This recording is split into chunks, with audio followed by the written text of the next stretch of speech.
Dumelang Avusheni and hello hi Mzansi, Noluthando Ngwakani here and welcome back to the Health for Mzansi podcast.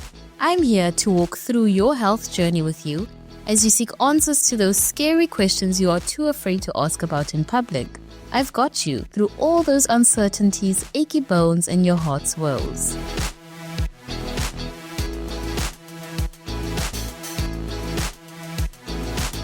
Mzansi, it's the festive season, but for some, this season is not so merry at all. This week we have a voice note from Anonymous in Klerksdorp. I don't have a lot left in my bank account and rent is due soon. No presents for anyone. It's hard to watch your sister be showered in gifts while you're struggling. I want to cry so bad, but I can't. My roommate is trying to drag me out. She says I'm in a funky mood, but I declined. I'm not trying to add seeing my ex to my list of why this is a wonderful shitness. I hate being broke. I hate being forced to live on my own at 20 years old. I hate Christmas. I hate everything. Anonza, I see you and I feel you. Trust, I have the hookup angel. Our guest this week is Luc Scheepers, a clinical psychologist who is based in Paarl. Luc is a relationship-focused therapist informed by various scientifically validated psychotherapy schools of thought. What is the main cause of seasonal depression and how common is it? Thank you very much for having me on the program. This talk today I think is so important because we are moving into a holiday season, December period, which is known to produce intense emotion in people and might even make existing mental health conditions worse. When it comes to a seasonal depression, we have to be careful to label any type of intense feeling as a disorder. There's a difference between feeling very sad or perhaps grieving loss or maybe feeling angry about something, even if it's intense. There's a difference between that and a mental disorder. Things are only mental disorders when the symptoms cause clinical, when they cause functional impairment, when they cause a very high level of distress. So it's not a disorder to feel tense about the holidays coming up. It's not a disorder to feel tired after a long year's work. So seasonal depression, according to the DSM-5, is a subtype of major depressive disorder. Major depressive disorder is quite common amongst the population. It is said that up to 40% of the world population will at some point experience a depressive episode. Depressive episodes are periods of very deep sadness, some hopelessness. We all know the symptoms of depression by now, and there is wonderful treatment for major depressive episodes. Seasonal depression is one which gets triggered by a certain season, a certain time of year. As far as I understand seasonal depression, it's more common in your northern hemisphere countries where it is cold and you can't go out of your house. We don't know that in South Africa really. We don't know minus degrees. And there are theories that it has to do with the absence of light. You're not getting enough vitamin D. I also think it might have something to do with cabin fever where you're stuck in a house most of the day. So I'm not thinking that in South Africa that'll really be the case, that when it's winter, you suddenly just become depressed because it's a bit colder. I would find that rather odd, but I might be wrong. What I think is the main cause of depression or maybe intense negative emotion as we come to December is because of the associations and the expectations we have about this time of year. The associations and expectations we have about this time of the year. Because what happens in December in South Africa, you've got the schools that close, you've got maybe parents who have more parenting responsibilities because the children are not at school, even if it is to try to find entertainment for the children. It's extra work. If you are going away for the holiday, you might visit family or family might come to visit you. All families have their conflicts. All families have their traumas, and many families do not deal with these conflicts and traumas. So if I'm going on holiday and I'm already expecting some family member who's going to say something upsetting to me, I'm going to feel anxious about that. I think that's rather normal. I think that's a common human emotional response in South Africa as the Decembers come near. Holiday plans have been made, seeing family, and you're starting to feel more anxious than usual. I would also add that at the end of the long year, you're tired. You've worked hard, and we've had a year in which there have been additional economic and political troubles. There's bad news out there. People are maybe a bit more stressed than they were this time before COVID struck. And also the money factor, like you said, December has so many expectations with it. And especially parents whose kids are on holiday. Like I spoke to a mother recently who said that she feels useless. She works, but she doesn't have the money to sort of entertain her kids. And that just makes her feel so hopeless almost, Look at price increases. People have a lot less spending money this year, December, than they probably did in other Decembers in previous years. And this mom feels guilty. So much pressure on mothers. Let's be honest. Adult women, mothers, I think there's a lot of movement towards more egalitarian relationships where the other heterosexual couple's male partner also brings his part as far as childcare goes. But I think a lot of couples in South Africa, a lot of families in South Africa are still split on the gender role and who does what around the house. Most people have a career outside of the home as well. And mothers come home and then there's this expectation of them to work more. When do they relax? I would hope during a December, but that's not always the case. It's just so hectic. Is it normal to feel, not so merry during the holiday season? How do you prevent holiday stress and more anxiety? Maybe anxiety, stress, intense emotion in anticipation of the holidays coming up. I would like to add that I think the fatigue after having a long year's work and perhaps not having that balance between work, play and rest throughout the year, maybe with this fantasy idea that I must just push on through to the December, I'm going to work. At last in December, I'm going to relax. It's going to be a hell of a disappointment when you don't get that rest and relaxation in the holiday. So it's normal to feel not so merry during the holiday season. How do you prevent it? Well, I think firstly, we can focus on good planning, but this has to be done earlier in the year already. If you know that your work year is going to be challenging and stressful, make a point of it, planning your holiday in advance. Beware of waking up to the reality of the holiday when November comes. Have a holiday plan in place and prioritize rest and play in your planning with a focus on less work. If you want to prevent holiday stress and depression and anxiety, do some planning as to what you're going to need when it is that time of year. What are you going to need? Do you need to pick up on sleep? Do you need to go on some adventure? And not all adventures have to cost money either. I was about to ask, because sometimes, even though you're employed, sometimes unemployed people are also feeling the brunt of all these feelings that people who work do, because obviously they're unemployed. They feel like a burden sometimes to their families. So I like the fact that you said, it doesn't have to cost you money to prioritize your rest, because you also need the rest. You need a reboot, because it's stressful to look for a job as well. Many young people in South Africa are facing this great difficulty of finding employment. My hope for the youth of South Africa is that they will get to know themselves, what their talents are, maybe upskill in certain areas, maybe go further training or education, and then to learn entrepreneurial skills so that if there's no formal employment available, they start to make their own businesses. That's my hope. But unemployment and being unemployed for a long time can also be draining. And it can also make you feel like not just a burden to other family members, but also maybe like a failure. I had a certain idea about earning money and starting my own family. I can understand depression coming as a result of unemployment.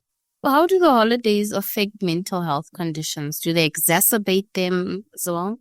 So when it comes to mental health conditions, I think it depends on whether you are in treatment or not. I'm thinking that if you have an existing mental health condition, it could very well happen that the holidays will exacerbate your symptoms, and more so if you are not in treatment. And by treatment, I'm meaning therapy, counseling, meaning medication. For people who already have anxious tendencies or depressive tendencies, they will also be more sensitive to the stresses that come the December holiday period. There's a special group of people that we have to take note of as the December holidays come. And these are people with a history of severe mental health problems. I'm talking people who have harmed themselves. I'm talking people who who have had psychotic episodes. I'm talking about people who have attempted suicide at some point. If these people are not currently in treatment as the December holidays approach, we are looking at a heightened risk for another suicide attempt or psychotic break. So how do holidays affect mental health conditions? It depends. But if you're not in treatment, it might happen that the stresses cause more problems for you. For people who are relatively healthy, who are in a good emotional space, who are in a balanced lifestyle, people with depression, people with anxiety disorder who are in treatment, they could still be affected by the holidays approaching. Intense emotion, which comes up when you might be back home in your home where you grew up. So what happens in many families is that you have grown since you've gone out of the house. You've become more of your own person. You've started developing a social network of your own. You've developed an emotional, psychological independence from your family. When we go back to the family home, it could very well so be that nothing's really changed there. And the moment you are back in your old room, maybe this time with your partner, girlfriend, your boyfriend, your husband or wife, the parents of that home might still treat you like a child. It's not like they do it conscious. That's just how they know you. And for the adult child, that is going to be a hell of a frustrating, especially if you've got your partner with you there.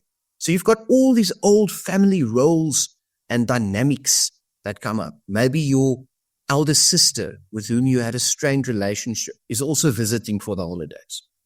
Now you and her, you never had the opportunity to talk things through. The moment you're going to be back in that house, you're going to feel exactly the same as you did when maybe she bullied you when you were 6 years old and she was 8. So these are the things that happen on holidays. Many families in South Africa have the habit of pushing all things that are like they find to be shameful or too painful to talk about, to push it under the rug. There are certain things we don't talk about. I think that's starting to change in 2022. I think all the more people are realizing the mental health benefit of talking about painful experiences, about asserting yourself. But I think in many more traditional households, there's still the philosophy of we don't talk about those things. And again, the moment you're back with family, these things are going to surface and you're going to be left with this, yes, must I bring it up? Must I not bring it up? What do I gain from bringing it up? If anything, then there are people who have passed on in the year that we had. Maybe a family member has died. And this could be the first Christmas without that person. The empty seat at the table. We are supposed to feel sad about that. But not all families are going to express the sadness. Many families might be more like, no, doctor. All is fine. It's okay. You would have wanted us to just be happy this holiday. As a psychologist, as a therapist, I know that if you're going to repress that sadness about losing a parent or maybe a sibling, you're going to repress it, you're going to become depressed. It's better to let it out. And if you can't do it with your family, I recommend that people try it out with other people in their lives and perhaps even mental health professionals. The extra pressure that is placed on mothers and adult women in families, maybe what we can call holiday work, this assumption or this expectation that the food for the hundreds, the tens of all those people who are there for Christmas, the food will be prepared by the woman. What time do you have to be up then to get everything ready? It's hard work. My hope is that other family members, especially the male family members, will this year extend a helping hand to the woman in the household. How can I help, Mom? You know what? You can start peeling the potatoes. So that would be one recommendation for South African families this year is if you see somebody struggling, ask them if you can help. That's the kind thing to do. Not even just the Christmas thing, like even Sunday lunches. Sunday lunch is extraneous if you are cooking for a big family. I do it at home as well because I'm my mom's second in command. But you see the roles. And the moment you're back home, there's got to be this expectation that you slot into that role, even though you might be doing it in a much different way now where you stay maybe in your relationship or they're in your house or flat where you live. But yeah, nothing's changed in the family of origin home. When it comes to the food prep, when it comes to tidying up a house, my hope for families is that they try to make it fun, try to make it a bonding exercise.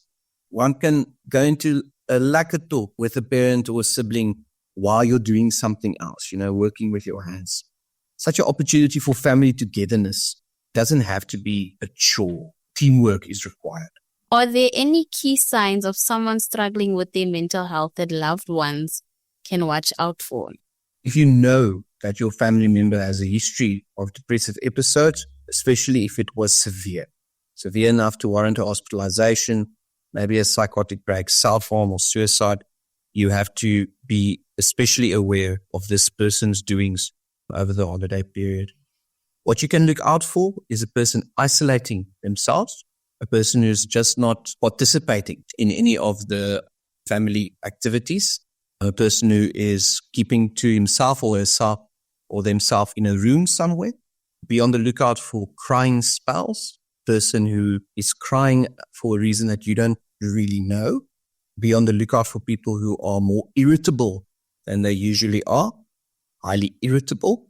If you see that a person is drinking in excess or perhaps abusing drugs, that is also a warning sign for mental health problem during the December period. How can a friend or a loved one support someone suffering during the holidays? When it comes to the holiday work, I would say offer to help so that this person doesn't get a holiday version of burnout. Ideally, you want to rest and play during a holiday and have less work responsibility. So I would say a friend or a loved one can support somebody by offering to help. And then I would recommend a private conversation. If it is clear that something is troubling this person by the looks of it, the body language, their mood, I would say have a private conversation and ask, tell me what's the matter. In a very kind tone, listen without judging, reflect back what your understanding is. You can make a recommendation from there. This is best done in private. Most people won't be self-disclosing, tell you what's bothering them with 2 or 3 other people at a table. But in private, they might be more open with you. If it's clear that the person does not want to talk about it then it is helpful to say to the person, well, if maybe later today you feel different, or perhaps tomorrow, I'm here to listen. I'm not going to judge. I really care for you. And I want to know what's the matter with you. When it comes to a recommendation, I would say that one can, because during the December holidays, many mental health professionals are taking a break themselves, you will find it difficult to get an early appointment or appointment on short notice. In this case, I think helplines are especially helpful during the December holiday period. And SADAG, the South African Depression and Anxiety Group, has a 24-hour helpline for people who are experiencing severe emotional distress. I know Lifeline also has a number that you can, these numbers are all available online. That's a wonderful route to go during the December holidays. Even therapists and psychologists also deserve their rest. No matter how much they have as well. Yes, we are all human. We all have the same basic brain structure. We all have feelings. We all have a specific level of energy. So yeah, we all need a break over the holidays. And I think for mental health professionals, we should be careful in not taking on too many clients at a time, because not only must we do our best to model a balanced lifestyle to our clients, but also to prevent our own burnout. A burnt out medical professional, mental health professional, the effectiveness of his or their help is not going to be the same level. All right. So to all the mental health professionals and medical professionals listening out there, you don't have to be macho in order to do your job. If you are finding that you are struggling emotionally yourself, there is no shame in seeking help for yourself. How do you kind of ride the wave of holiday shenanigans? Basic self-care will bring you quite far. We're talking about getting enough rest, sleep.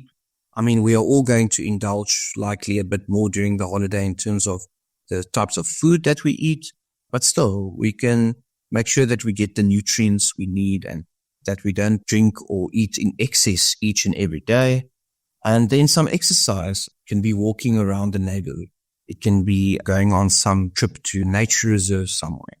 You don't have to run a mountain out in order to exercise. Any physical activity is better than none. And overcoming holiday depression, I would recommend making an intention for yourself, a New Year's resolution, if you're realizing that you have burnt yourself out during this December, if you are realizing that my sadness is not lifting, I'm struggling to sleep even during the holiday, I still get panic attacks, make a New Year's resolution of entering a therapy space in the next year. Make an appointment with a psychologist and or a psychiatrist, because we know that medication can be a lifesaver for many people, even if it is to aid the therapy or the counseling as well. Overcoming holiday depression, riding the wave, you say. Quality time for self. Make sure you have your hobbies ready, those things that you didn't get the time to do during the year with your work schedule. If you enjoy reading, make sure you've got a few books ready. And quality time for self is important. Quality time together. Obviously, the conflicts might surface and you can choose whether you would like to resolve it or try to resolve it. Always do it in private. You're not going to resolve it around the Christmas table. And if it's clear that this is not going to change between you and your sister, enjoy the nice moments that you are having. Focus the attention on the grandchildren, the little kids that are there at the family. Focus on the lovely, joyful experiences in between all the shenanigans. Enjoy the moment. So maybe a bit of mindfulness. Enjoy the moment for what it is. If you really get activated and you know you're about to blow up right there and then, you could consider taking a breather. There's no harm in just excusing yourself for a moment, taking a breather in another room in the house, or maybe just taking a walk around the block. Especially if you know it's a thing that's not going to get solved soon. So yeah, basic conflict resolution can also include saying to the other person, all right, let's agree to disagree. Just change the focus. Yo, Mom, what did you add to the roast this year? This is delicious. Thank you. Just change the focus of it. I think there's room in December holidays to try to keep things light, not taking away anything from actual conflicts that might need to be resolved at some point. But we all know that some people, it might be too late for them to change in a very significant way. And that is where we learn to accept each other for their differences, how difficult it might be, and to focus on the nice moments, fun moments, the happy moments that are going to be there. Even with the sister who bullied you were young, even with father or the mom that was like really strict with you when you grew up. There will always be positive memories as well. Thank you for joining this week's episode of the Health from Mzansi podcast. Now, if you're looking for more on our conversation on festive depression and how to cope, visit healthfromzansi.co.za. And dear friends, remember, if you are in a medical bind or looking for a shoulder to cry on, you can send an email to hello@healthfromzansi.co.za.